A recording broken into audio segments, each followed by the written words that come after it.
Muy bien, mis hermanos, el día de hoy se me ha encomendado dar inicio a una nueva serie de estudios que estaremos llevando adelante a lo largo de las semanas cada domingo. El nombre de esta serie se llama Pecados Respetables. Es una serie basada en un libro del mismo nombre, escrito por el autor Jerry Bridges. El hermano Jerry Bridges es un escritor cristiano quien participó durante muchos años en el Ministerio de los Navegantes, que básicamente es un ministerio paraeclesiástico que ayuda a las iglesias en el discipulado y en el evangelismo. Él dedicó gran parte, casi toda su vida, a trabajar en este ministerio. Aparte del libro que estamos estudiando, que estaremos estudiando, Pecados Respetables, el autor escribió algunos otros libros bastante recomendables y que son bastante complementarios a lo que vamos a estar estudiando durante esta semana. Uno es En pos de la santidad, la disciplina de la gracia, confiando en Dios aunque la vida duela, la verdadera comunidad, bienaventurados los humildes y la devoción en acción. Lo primero que vamos a hacer, hermanos, es definir qué es lo que queremos decir o lo que el autor quiso decir cuando usó el término pecados respetables. Suena un poco contradictorio hablar de eso, ¿verdad? ¿Cómo es eso que existen pecados respetables? ¿Existe tal cosa o no existe tal cosa? Bueno, Jerry Bridges en su introducción dice lo siguiente con respecto a la definición de lo que es un pecado respetable. Él dice así, ponga atención, hermano, por favor. Él dice, la mayoría de las personas que conozco nunca soñarían con asesinar a alguien o con robar un banco. Pero ¿qué sucede con hablar de alguien a sus espaldas? O pensar que somos mejores que otros. O enojarnos y arremeter contra alguien de manera sarcástica. O tener envidia cuando algún otro obtiene algo que nosotros queremos. Eso es algo a lo que yo llamo un pecado respetable. También podría llamarlo un pecado furtivo o sutil, o hasta el pecado de un buen cristiano, porque es el tipo de pecado que hace tropezar a la gente buena, entre comillas, respetable y que lee la Biblia. Personas que crecieron en la iglesia y que se entregaron su vida a Cristo, personas que asisten a la escuela dominical y al grupo de jóvenes, personas como tú, quizá definitivamente personas como yo. ¿Qué quiere decir entonces un pecado respetable? Es una pequeña definición un poco más reducida para que podamos entender. Un pecado respetable es aquel que no tiene nada de respetable. Es un pecado. Pero nosotros los cristianos, lo hemos clasificado como respetable al dejarlo convivir con nosotros en nuestras vidas como algo que no es tan malo como los otros pecados. Entonces se vuelve un pecado respetable porque para nosotros no es tan malo. Incluso a veces podemos disfrazarlo de virtud. Es por eso que seríamos capaces de decir que somos personas sinceras y que decimos las cosas como son para disfrazar nuestra falta de dominio propio, nuestro orgullo y nuestra falta de amor. Diríamos que somos personas de carácter fuerte para disfrazar nuestra ira pecaminosa. Diríamos o disfrazaríamos el chisme de sincera preocupación. Lo digo para que estemos orando, ¿verdad? Prácticas como esas, cristianas, son aquellas que nosotros vamos a denominar pecados respetables. Muchos de estos pecados respetables, nosotros no somos conscientes de que los hemos hecho respetables, pero están ahí, conviven con nosotros. No los miramos como grandes problemas, pero hermanos, vamos a aprender el día de hoy que todo pecado es digno de la condenación. No existen los pecados respetables. Oramos, hermanos, para que el Espíritu Santo trabaje en nuestros corazones de manera profunda a través de esta serie, dejando estos pecados respetables que están en nosotros en evidencia, al descubierto de nuestras conciencias, no para condenarnos, hermanos, sino para llevarnos al arrepentimiento y para llevarnos a refugiarnos en el único que puede darnos el perdón y la libertad de estos pecados. Bridges divide su libro en dos partes. La primera pone fundamentos doctrinales. Esto es lo que ustedes son, esto es lo que se espera de ustedes, esto es lo que Cristo hizo. Ahora, la segunda parte, vivan de esta manera. O en la segunda parte él trata con los pecados particulares. ¿Ya? Esa lista de pecados particulares no es una lista exhaustiva, no es todos los pecados respetables. Que el Espíritu Santo nos guía a nosotros a detectar los nuestros a medida que avanzamos en esta serie de estudios.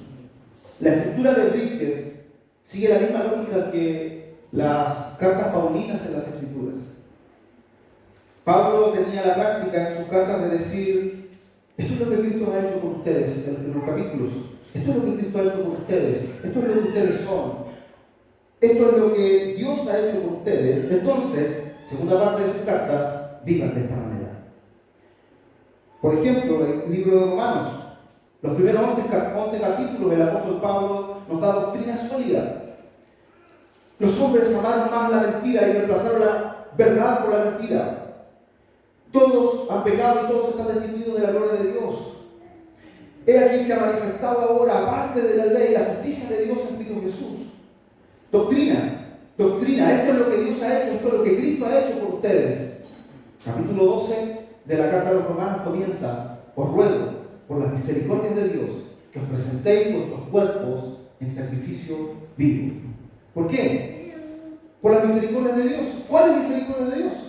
Las que le he dado en los 11 capítulos anteriores. ¿Se da cuenta? Verdades doctrinales, luego vivan de esta manera. Si no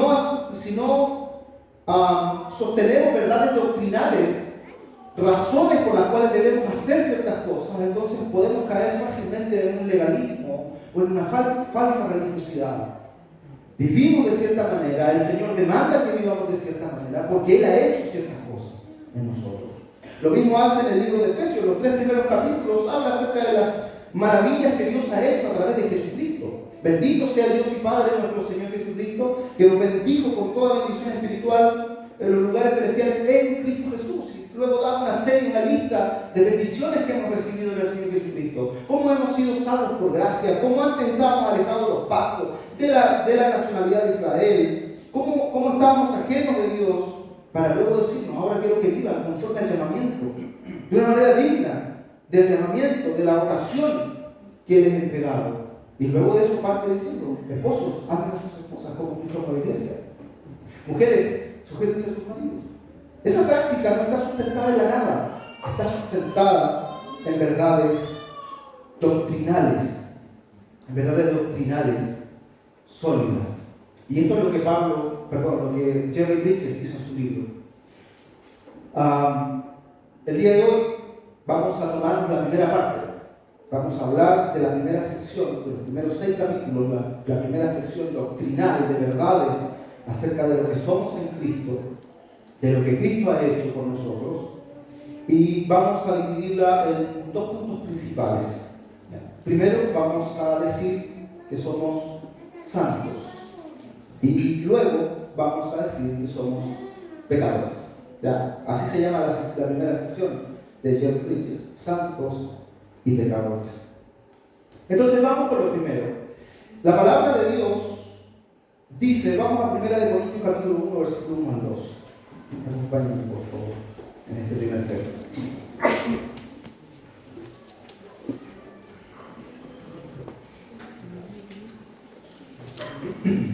1 Corintios capítulo 1, en el versículo 1 y 2, dice lo siguiente: Pablo, llamado a ser apóstol de Jesucristo por la voluntad de Dios, y el hermano Sóstenes, a la iglesia de Dios que está en Corinto, a los santificados en Cristo Jesús, llamados a ser santos con todos los que en cualquier lugar invocan el nombre de nuestro Señor Jesucristo, Señor de ellos y nuestro.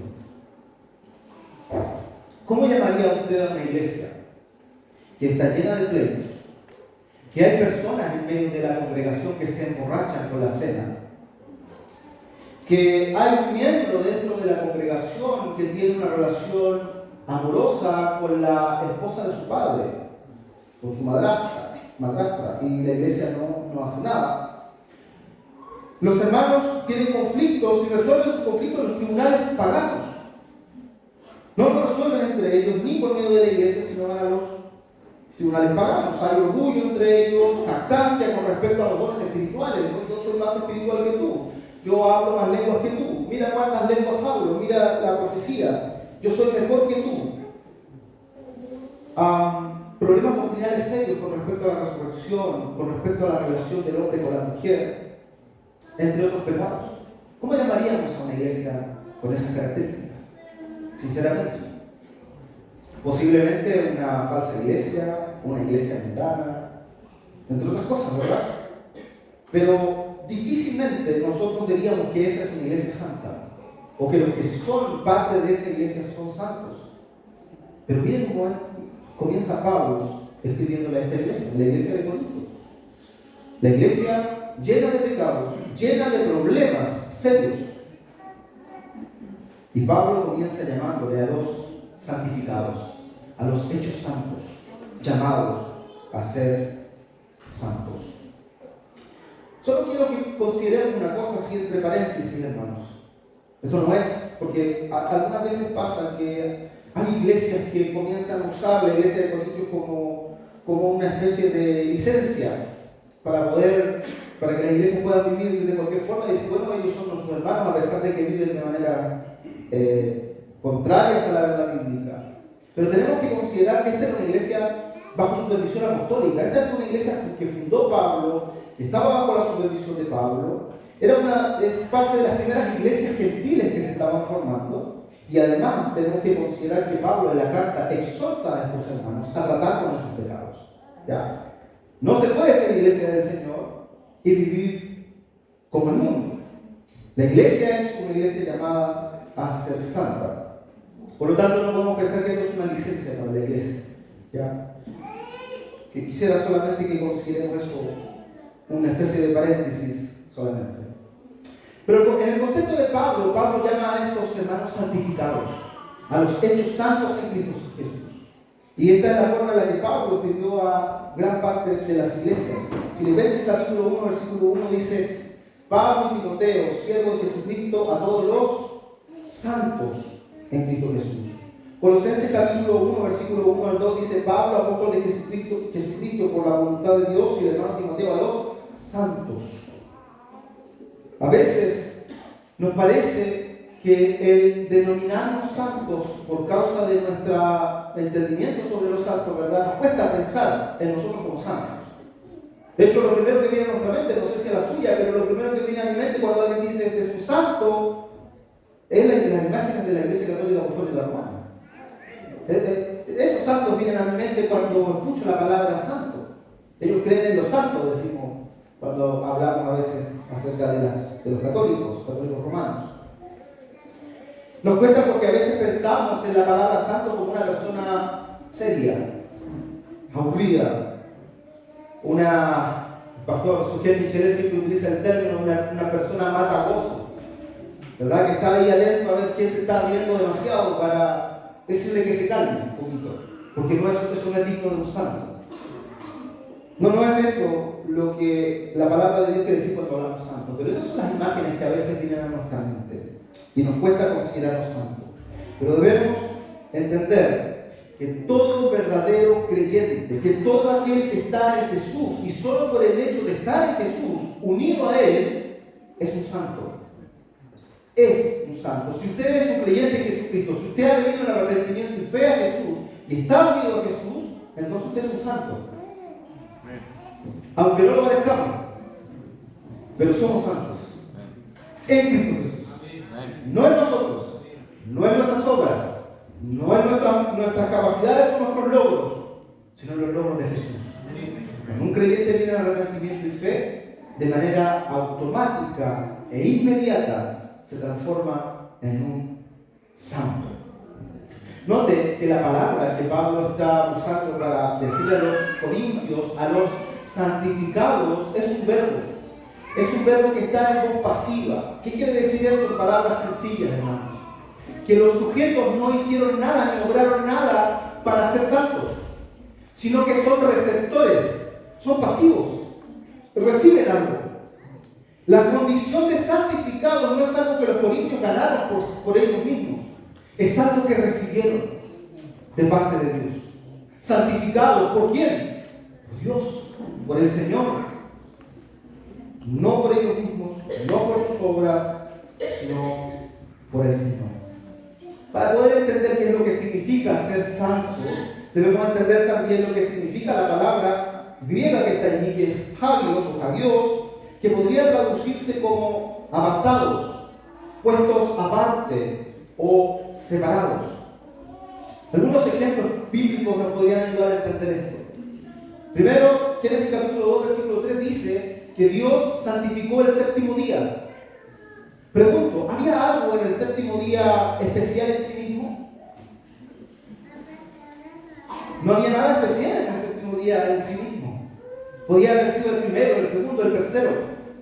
Fue el séptimo porque Dios reposó de sus obras ese día y Él decidió santificarlo. O sea, apartarlo, separarlo para un uso santo. Para Él, para el reposo. También la Biblia dice que llama a los primogénitos. En el libro de Éxodo habla acerca de la santificación de los primogénitos. ¿Qué quiere decir la santificación de los primogénitos? Que los primogénitos iban a ser apartados para un propósito específico. Por eso el conflicto entre Esaú y Jacob con respecto a la primogenitura. ¿Qué diferencia cree usted que habría entre una cuchara del templo santo y una cuchara de una mujer judía en su hogar? ¿Cuál cree usted que es la diferencia? ¿Había alguna diferencia en la constitución de la materia de esa cuchara o de ese cuchillo? No había ninguna sola diferencia. ¿Sabe dónde estaba la diferencia?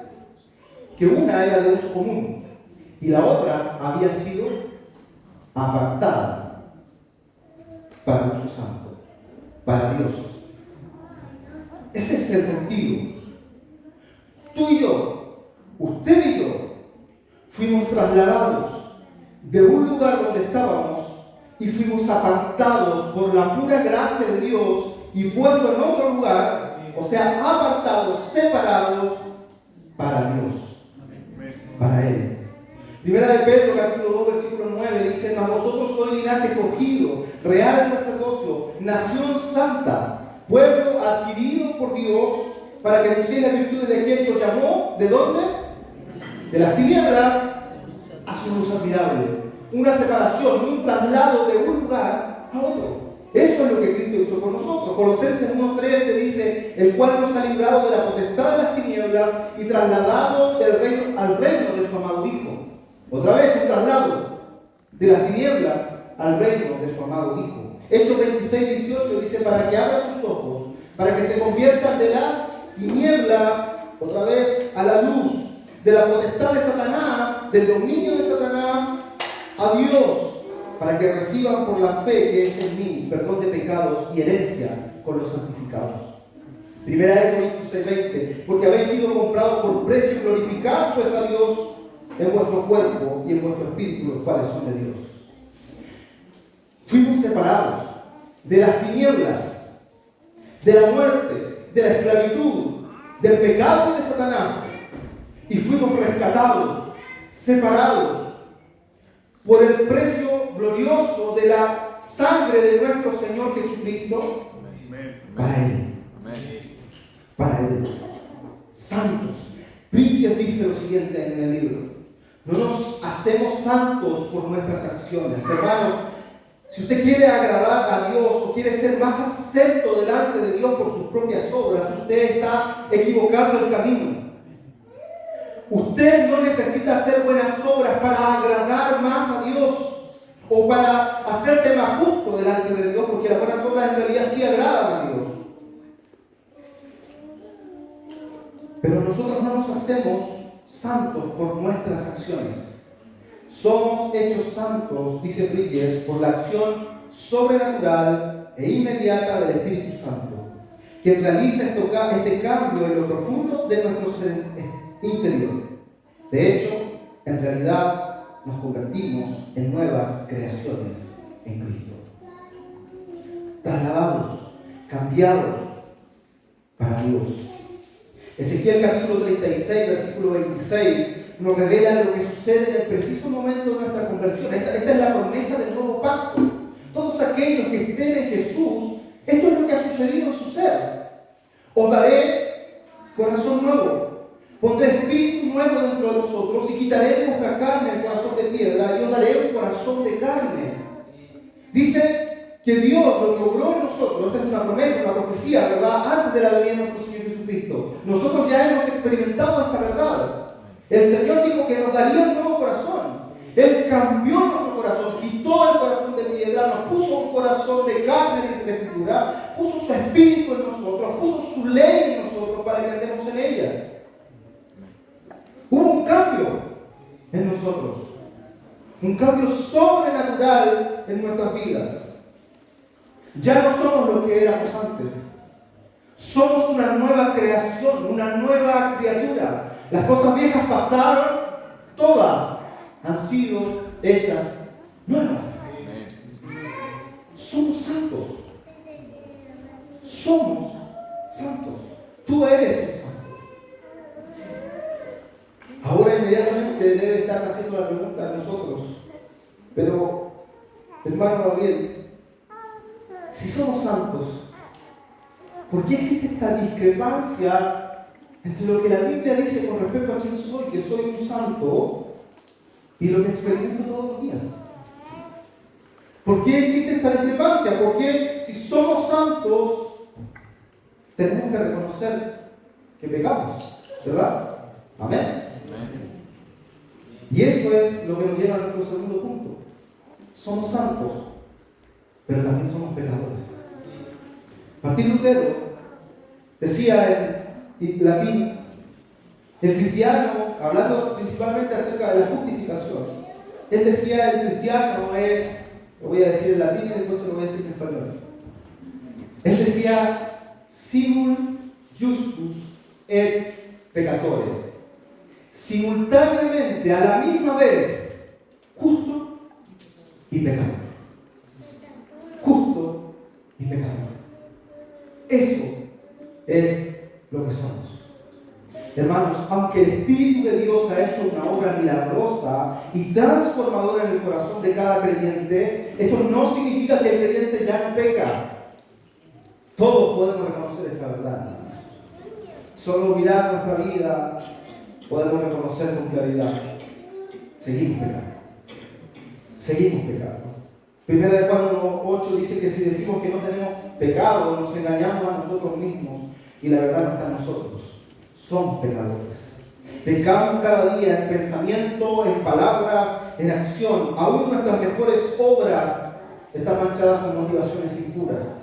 Muchas veces hacemos cosas que aparentemente son buenas, pero Dios sabe la intención de nuestro corazón. Y muchas veces esas acciones que se ven muy buenas a los ojos de los demás están manchadas de pecado, de intenciones equivocadas y pecaminosas. Ninguno de nosotros ha amado a su prójimo como a sí mismo, de la manera que Dios manda que debemos hacerlo. Ninguno de nosotros ha amado a Dios con todo su corazón, con toda su fuerza, con todo su ser, de la manera que Dios merece ser amado. Somos pecadores. Esta es una realidad que Pablo reconoce. En 1 de Timoteo 1:15 dice, palabra fiel y digna de ser recibida por todos, que Cristo Jesús vino al mundo para salvar a los pecadores, de los cuales yo era el primero. ¿Dice así? Yo soy el primero. No dice yo era el primero, yo soy el primero. Pablo reconoce que él es un pecador, rescatado por el Señor Jesucristo. Pero él sigue reconociéndose como un pecador, porque sigue pecando. Debemos entender que somos pecadores, pero también tenemos que entender que no de la misma manera que lo éramos antes. Antes éramos esclavos del pecado. Antes no deseábamos hacer la voluntad de Dios. Ahora seguimos siendo pecadores porque pecamos. Pero el anhelo ardiente de nuestro corazón es hacer la voluntad de nuestro Dios. Porque tenemos un nuevo corazón, nuevos afectos, nuevos deseos. Lo que antes podíamos hacer, ahora amamos hacerlo. Queremos hacer la voluntad del Señor. Queremos vivir para Él. Pero pecamos. Seguimos pecando. ¿Por qué pasa esto? Teológicamente, el proceso de nuestra santificación se ha agrupado en 3 etapas, que es lo que la Escritura básicamente nos enseña. Lo primero, la Biblia nos habla de una santificación posicional, que es la que hemos estado hablando esta mañana. Dios nos ha hecho santos.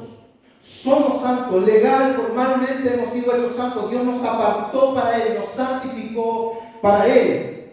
Pero tenemos que reconocer que seguimos pecando. Somos santos, pero seguimos pecando. ¿Por qué? Porque la santificación tiene una segunda etapa, que es el proceso o la etapa progresiva de la santificación. Aunque el creyente es una nueva criatura con un nuevo corazón, el resultado del cambio no es instantáneo y absoluto, sino progresivo a través del tiempo y nunca se termina en esta vida. Usted tiene que reconocer que cuando hemos venido al arrepentimiento y fe, cambiaron nuestros deseos. Ahora amamos al Señor. Pero llegamos a nuestro hogar y si tuvimos un conflicto volvimos a pecar. Y eso es porque no es inmediato en el sentido práctico, real, sino que es un proceso ascendente que todo cristiano va experimentando a lo largo de su vida. Esta etapa no termina en esta vida, sino terminará cuando el Señor Jesucristo venga por su iglesia, que es la tercera etapa de esta santificación, que es la santificación perfeccionada. Cuando el Señor venga en los cielos, hermanos, por su iglesia, por los suyos, el Señor transformará todo esto. Y ahora ya no seremos solamente pecados posicionales en un proceso de santificación, sino que seremos santificados completamente. Primera de Juan capítulo 3 versículo 2 dice: amados, ahora somos hijos de Dios y aún no se ha manifestado lo que hemos de ser. Pero sabemos que cuando Él se manifieste, seremos hechos semejantes a Él, porque le veremos tal como Él es. Lo que están experimentando los corintios y nosotros el día de hoy es el proceso de santificación progresiva. Estamos en un proceso ascendente. Hermanos, ¿cuánto tiempo llevas en Cristo? Si tú llevas 20 años en Cristo, es posible que si tú eras un hombre iracundo cuando te convertiste al Señor, deberías ser un poquito menos iracundo después de 20 años. Porque vas creciendo en el Señor. Vas creciendo en la santificación. El texto que leímos en 1 Corintios, en el capítulo 1, versículo 2, dice: a los santificados en Cristo Jesús, ¿verdad? A los santificados en Cristo Jesús. Pero luego dice: llamados a ser santos. A los santificados, llamados a ser santos. Santificados, llamados a ser santos. Son santos, pero deben ser santos.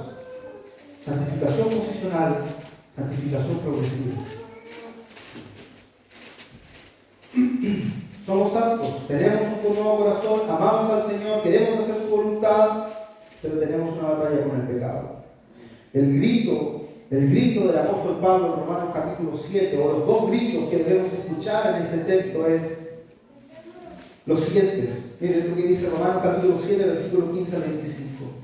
Porque lo que hago no entiendo, porque no hago lo que quiero, sino lo que aborrezco, eso hago. Y si lo que no quiero, esto hago, apruebo que la ley es buena. De manera que ya no soy yo quien hace aquello, sino el pecado que mora en mí. Y yo sé que en mí, esto es en mi carne, no mora el bien.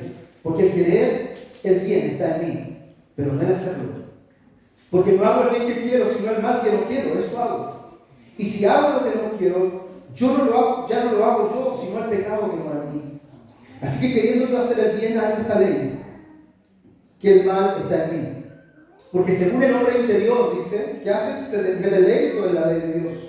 Pero veo otra ley en mis miembros que se revela contra la ley de mi mente, que me lleva cautivo a la ley del pecado que está en mis miembros. Mira el grito de Pablo: miserable de mí, ¿quién me librará de este cuerpo de muerte? El primer grito de un verdadero creyente es decir: quiero hacer la voluntad de Dios, soy santo y quiero vivir de esa manera, pero me encuentro con este problema.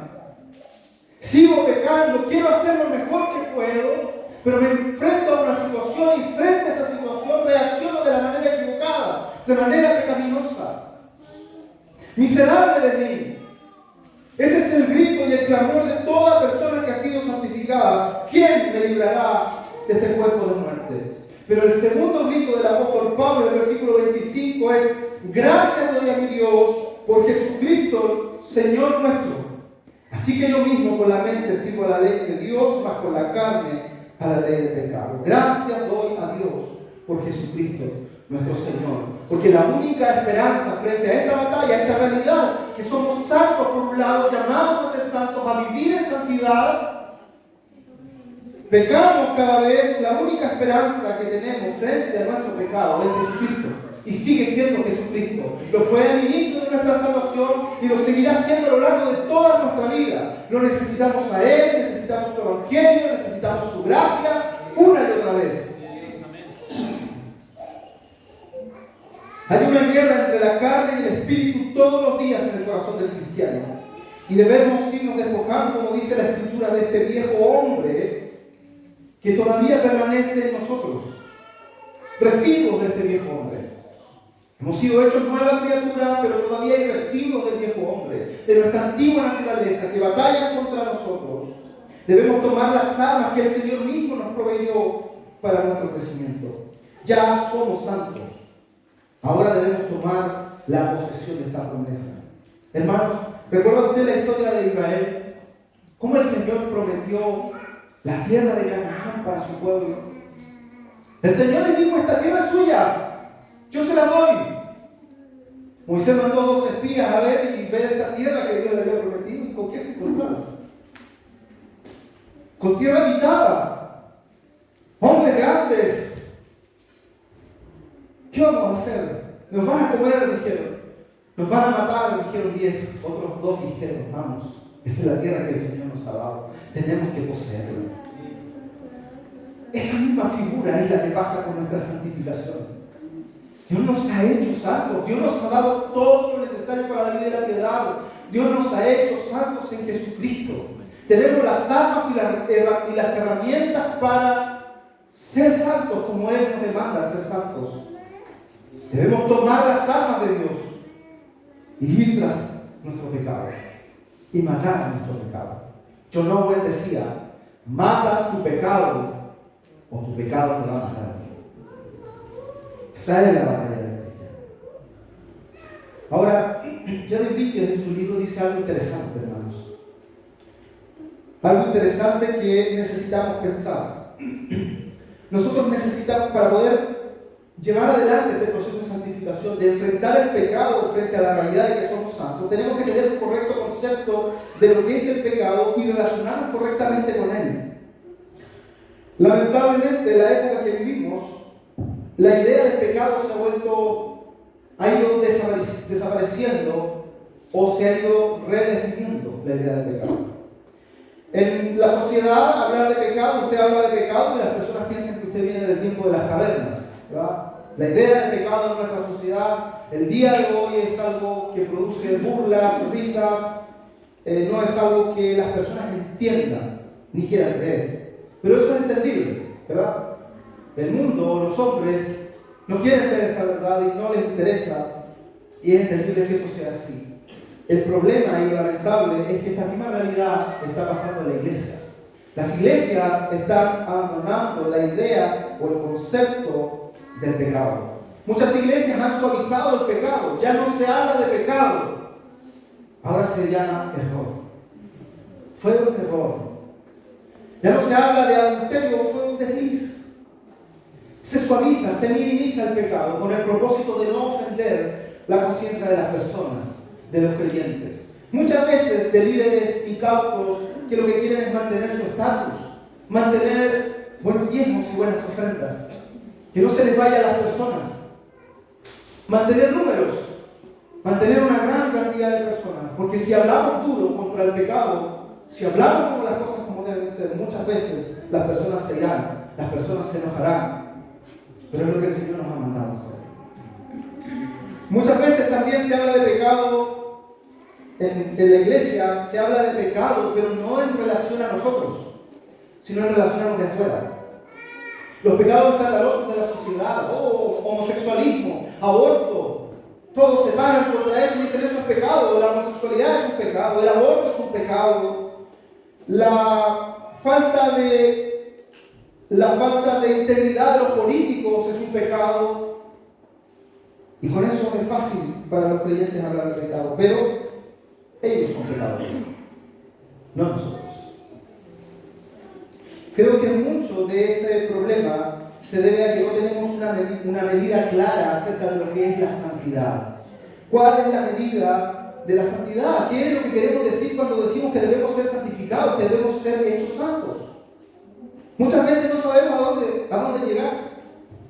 ¿Se imagina, hermano, que usted comenzara a correr desenfrenadamente, corriera, y se encontrara con alguien y ese alguien le preguntara, ¿pero dónde vas? Y usted le dice, no sé. Corrió, pero no sabe a dónde va. Muchas veces nos pasa eso con respecto a la santidad. No sabemos cuál es nuestra meta, cuál es la medida de santidad que estamos buscando. ¿Hacia dónde tenemos que mirar? ¿Por qué? Porque muchas veces tenemos las miradas, consciente o inconscientemente, de, por ejemplo, las normas evangélicas. Yo no sé acá, pero de donde yo soy, del sur, más al sur, ser evangélico era básicamente, ya no tomo, ya no fumo, ya no gano a mi mujer. Listo, soy un cristiano. Voy a la iglesia, ya no tomo, ya no fumo, ya no gano a mi mujer. Cristiano. Esa es como la medida de la norma evangélica. Entonces las personas se sienten que están en la medida por causa de que cumplen eso. Ya no tomo. ¿Qué más quieres? Otros miran la sociedad y dicen, bueno, la sociedad está tan mala, entonces nosotros estamos por sobre la sociedad. La homosexualidad, qué terrible eso. La ideología de género, qué terrible eso, decimos. Menos mal que nosotros estamos sobre eso. Creemos, consciente o inconscientemente, hermanos, creemos que la medida está por sobre la moralidad de la sociedad. Eso no es la medida de la santidad. Otro es ser mejor que otro. Soy mejor que mi hermano. Soy mejor que alguien de mi familia. Algunos piensan que la medida de la santidad o de la pureza es ser mejores que sus padres. Algunos dicen, mi padre fue un hombre malo, yo soy mejor que él. Yo ahora soy un buen padre, un buen esposo. Se sienten que han cumplido un estándar porque tienen una medida equivocada. Tienen la medida de los otros. Los reformados a veces tenemos ese problema. Nosotros somos mejor que los otros. Tenemos la doctrina reformada. Tenemos más claridad bíblica. Entonces nos sentimos superiores a los otros. Creemos que hemos superado la medida. Estamos listos en un sentido. Pasividad se produce en nosotros por causa de eso. Al tener esta medida, hermanos, consciente o inconsciente, como se los digo, nosotros, eso genera un problema con respecto a los pecados. Da lugar a los pecados respetables. Abre la posibilidad de pecados respetables, porque si usted es superior a la sociedad, a los pecados de la sociedad, entonces sus pecados ya no se ven tan malos. Airarse no se ve tan malo, chismear no se ve tan malo, una pequeña mirada lujuriosa no se ve tan malo, porque ustedes no son un homosexual. Entonces, una mirada lujuriosa es lo mínimo, según la mente carnal y nuestro corazón pecaminoso, que muchas veces nos lleva a pensar de esa manera. Le damos rienda suelta a nuestros pecados. También esto genera pasividad espiritual, estancamiento espiritual, porque ya cumplimos la medida, estamos listos, somos cristianos evangélicos, no tomamos, no fumamos, somos mejor que la sociedad, soy mejor que mis padres, soy mejor que el hermano de acá, estoy un poquito sobre la medida, hago mi culto familiar, mi devocional, soy un buen esposo, un buen padre. Listo, estamos en una medida de santificación. Pero no es esa la medida que el Señor nos ha dado de santidad. No es esa nuestra medida. La palabra de Dios dice, 1 de Pedro 1, versículo 15 al 16, sino que como aquel que os llamó es santo, sed también vosotros santos en toda vuestra manera de vivir. Porque escrito está, sed santos, porque yo soy santo. ¿De dónde está citando Pedro este texto? Levítico. ¿Quién está diciendo estas palabras? Sed santos porque yo soy santo. Nuestro Dios, Jehová el Señor, está diciendo, sean santos porque yo soy santo. Pedro está repitiendo estas palabras y está diciendo, sean santos, porque nuestro Dios es santo. Sean santos como Él. No podemos tener de manera más clara,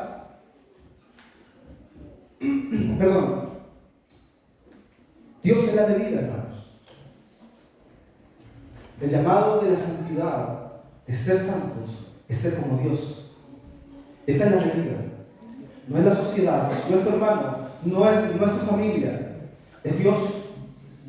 Él contempla su santidad, contempla su gloria, contempla su grandeza y piensa si hay lugar para la jactancia, si hay lugar para sentirse superior a otros, si hay lugar para el orgullo espiritual, si hay lugar para detenerse en este crecimiento hacia la santificación, si hay lugar para considerar algunos pecados como respetables y otros pecados como grandes. No hay lugar, porque nuestro Dios 3 veces santo es la medida a la cual debemos llegar. Alguien podría decir, pero Dios es la medida, pero ¿cómo puedo tener una imagen clara de cómo un hombre puede ser como Dios? ¿Sabe cuál es la respuesta a eso? Cristo es la respuesta. Jesucristo, el Dios hombre. La Biblia dice que en Él habita corporalmente toda la plenitud de la deidad. La Biblia dice que Él es la imagen visible de Dios invisible. Jesús le dijo a Felipe, tanto tiempo que hace que estoy con vosotros y no me has conocido, Felipe. El que me ha visto a mí, ha visto al Padre. El que me ha visto a mí, ha visto a Dios. Es por eso que el apóstol Pablo, escribiendo en Romanos 8:29, dice que a los que antes conoció también los predestinó. ¿Para qué? Para que fuesen hechos conformes a la imagen de ¿quién? De su Hijo, de nuestro Señor Jesucristo. Porque si usted quiere ser como Dios, entonces necesitamos mirar a Jesús como nuestro modelo de santidad. Tenemos que mirar su pureza, su actitud humilde, aprender de Él que es manso y humilde de corazón, aprender de su humildad que se entregó a sí mismo, aprender de su servicio que fue capaz de lavar los pies de 12 de sus discípulos, sucios pies, y uno de ellos más encima lo iba a entregar. La actitud de nuestro Señor Jesucristo, perdonando los pecados, perdonando a los que le ofenden, diciendo en la cruz, perdónales, porque no saben lo que hacen. La medida de nuestra santidad es Cristo. Eso no nos va a dejar estar pasivos en nuestra santidad. No nos va a dejar detenernos. Nadie jamás en esta vida va a alcanzar esa medida. Por lo tanto, necesitamos ir hacia esa medida, a pesar de que sabemos que no la vamos a alcanzar en esta vida, y batallar hasta el final para buscar esa medida. Efesios capítulo 4, versículo 11 al 13 dice que Él mismo constituyó a unos apóstoles, a otros profetas, a otros evangelistas, a otros pastores y maestros, a fin de ¿qué? De perfeccionar a los santos para la obra del ministerio, para la edificación del cuerpo de Cristo, hasta que todos lleguemos a la unidad de la fe y del conocimiento del Hijo de Dios, a un varón perfecto, a la medida de la estatura, de la plenitud de Cristo. Ser como Él, hermano. Ser como nuestro Señor Jesucristo. Tolerar pecados respetables, tales como la impaciencia, el orgullo, el resentimiento, la frustración, la autocompasión, es tan peligroso para nuestras almas como tolerar el cáncer, de nuestros cuerpos. Bridget dice que el pecado es algo horrible. Todos los pecados, tanto los pecados respetables de los santos que toleramos con tanta frecuencia como los pecados flagrantes de la sociedad, que rápidamente condenamos, son terribles a los ojos de Dios. Todos ellos merecen la maldición. Y agrego, y todos ellos, desde el más escandaloso hasta el más pequeño, el más grande pecado, hermano, y el más pequeño que tú consideras como más pequeño, clavó a Jesucristo en la cruz. El pecado es traición y menosprecio a Dios, es rebeldía contra Dios mismo. Cuando estoy chismeando, estoy rebelándome contra Dios. Cuando albergo resentimiento en lugar de perdonar, estoy en rebeldía contra Dios. Cuando pecamos, violamos la ley de Dios, y aunque el asunto parezca poca cosa a nuestros propios ojos, es rebeldía contra la autoridad soberana y su derecho de gobernarnos. Es traición en contra de Dios. Recuerda esto la próxima vez, hermanos, que seamos juntados a hablar más de la cuenta con nuestra lengua, a tener un ataque de ira descontrolado, Cuando pecamos, menospreciamos el amor del Padre que nos escogió para que fuésemos santos y sin mancha. Menospreciamos el sacrificio de Cristo, que fue clavado en una cruz para pagar por estos pecados que aceptamos en nuestras vidas como respetables. Entristecemos al Espíritu a través de esto. Y cuidado con un entendimiento incorrecto sobre el perdón de Dios. Parte de la razón por la que pudiéramos ser indulgentes por nuestros pecados respetables es porque concluimos que no importa, total, Dios nos va a perdonar. Total, Dios nos perdona. Hermanos, ese perdón le costó a Jesucristo su vida, crucificado en una cruz, sufrir por nuestros pecados. No toleremos aquellas cosas que crucificaron a nuestro Señor. Somos santos. Tenemos un llamado a vivir conforme a esta santidad. Y esta será una lucha que no terminará nunca. Enfrentemos nuestros pecados respetables. Aquellos pecados, los más mínimos que son, debemos enfrentarlos en el poder del Espíritu Santo, por la gracia de Dios, confiados en que Jesús ha prometido perdonar nuestros pecados y darnos perdón y darnos el poder para vencerlos. Amén. Oremos así. Padre, gracias te damos, Señor, por esta mañana. Gracias por este estudio sobre, Señor, esto que hemos denominado, que se ha denominado pecados respetables. Sabemos, Señor, que no hay pecados respetables. Todos los pecados, Señor, contradicen tu santidad. Todos los pecados están en contra de ti, Señor. Todos nuestros pecados son horribles y todos nuestros pecados, Señor, fueron los causantes de que nuestro Señor Jesucristo sea crucificado en la cruz. Padre, perdónanos, Señor, por ser indulgentes, por no entender nuestra realidad, nuestra condición. Perdónanos, Señor, por no enfrentar aquellos pecados, Señor, que están en nuestra vida. Te pedimos, Señor, que nos ayudes a vivir conforme a este llamamiento santo que nos has hecho, Señor. A vivir conforme a la santidad de un escogido tuyo. Te pedimos auxilio y rogamos para que el Espíritu Santo obre en nuestros corazones y trabaje, Señor, descubriendo los pecados respetables que están en nosotros y que necesitamos enfrentar para crecer en nuestra santificación, conforme a la imagen misma de tu Hijo Jesucristo. En el nombre de Jesucristo, Amén. Dios te bendiga.